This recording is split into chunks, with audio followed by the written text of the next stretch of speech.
લોકો જાય તો જાય ક્યાં? ભાવનગરમાં ચોમાસું નજીક આવે એટલે તંત્રને યાદ આવે છે જર્જરિત આવાસો। શહેરના ભરતનગર, વિઠ્ઠલવાડી, ગાયત્રીનગર, આનંદનગર સહિતના વિસ્તારોમાં હજારો લોકો આજે પણ જીવના જોખમે રહેવા માટે મજબૂર છે। દર વર્ષે નોટિસો અપાય છે, ચેતવણીઓ પણ અપાય છે, પરંતુ પ્રશ્ન એ છે કે લોકો જાય ક્યાં?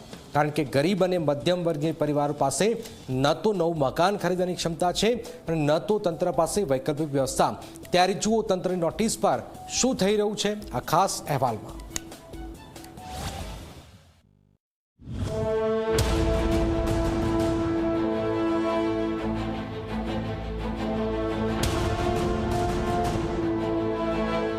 ભાવનગર શહેરમાં અંદાજે 3700 જેટલા જર્જરિત આવાસો આજે પણ લોકો માટે મોતનો મહલ્લો બની ઊભા છે।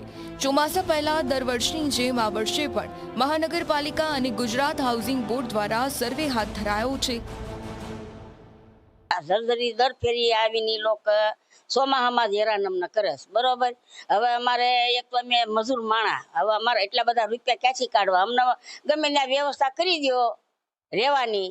આ 3 માળિયા ખાલી જ પડ્યા છે, નવા બન્યા, એમાં અમને જો ગોઠવી દો અને અમારે ગોઠવી દો, આ મકાન અમારે તૈયાર થાય એટલે અમે અહીંયા અમારે હતું ત્યાં તળે આવી જઈએ। એટલો બધો રૂપિયો કાઢવો ક્યાંથી? અને અમને ભાડું કેટલું? 5,000 10,000 ભાડા નાખે, અમે ક્યાંથી કાઢવા બાપા ભાડાના? ગત વર્ષે 785 જેટલા જર્જરિત આવાસોને નોટિસ અપાઈ હતી, જેમાંથી 136 અતિ જર્જરિત મકાનોના પાણી, ગટર અને વીજ કનેક્શન પણ કાપી નાખવામાં આવ્યા હતા।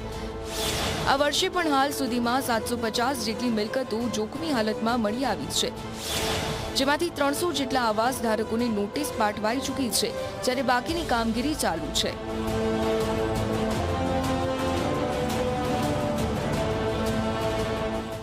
અમારે નોટિસો આપી ગયા છે તંત્ર, પણ અમારે ક્યાં જવું?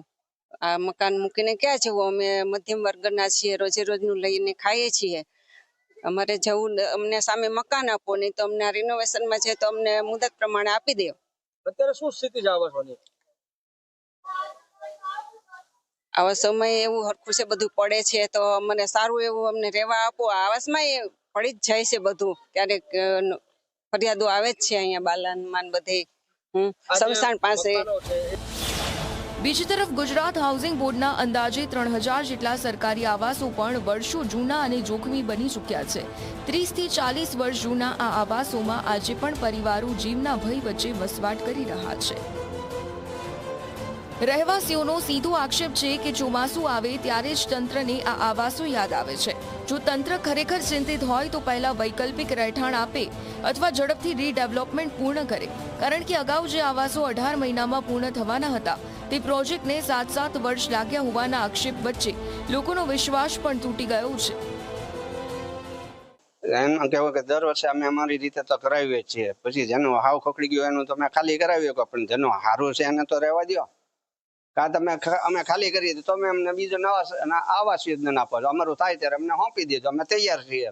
અત્યારે જે નવા આવાસ યોજના છે એની સ્થિતિ હાવ ખરાબ છે।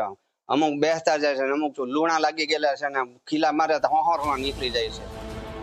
મહાનગરપાલિકાના સિટી એન્જિનિયર મુજબ ખાનગી અને સરકારી બંને પ્રકારના જર્જરિત આવાસોને નોટિસ આપવામાં આવી રહી છે।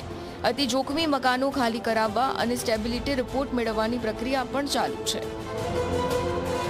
પ્રી મોન્સૂનના કામગીરીના ભાગરૂપે જે ઇમારતો જર્જરિત છે અથવા તો જર્જરિત જેવી પ્રથમ નજરે પ્રસ્થાપિત થાય છે તે તમામ મિલકત ધારકોને ઇન્ડિવિજ્યુઅલી નોટિસ આપવામાં આવી રહી છે કે તે લોકો પોતાના મિલકતોનો સ્ટ્રક્ચરલ સ્ટેબિલિટી રિપોર્ટ કરાવે અને મહાનગરપાલિકા તથા જો હાઉસિંગ બોર્ડની પ્રોપર્ટી હોય તો હાઉસિંગ બોર્ડમાં જમા કરાવે। સવાલ એ થાય છે કે દર વર્ષે માત્ર નોટિસો આપવાથી લોકોની સુરક્ષા સુનિશ્ચિત થશે કે પછી તંત્રને હવે કાગળ ઉપરની કાર્યવાહીથી આગળ વધીને કાયમી ઉકેલ લાવવો પડશે, કારણ કે આગામી ચોમાસું માત્ર વરસાદ નહીં પરંતુ હજારો પરિવાર માટે ભય પણ લઈને આવી રહ્યું છે। નવનીત દલવાડી, ઝી મીડિયા, ભાવનગર।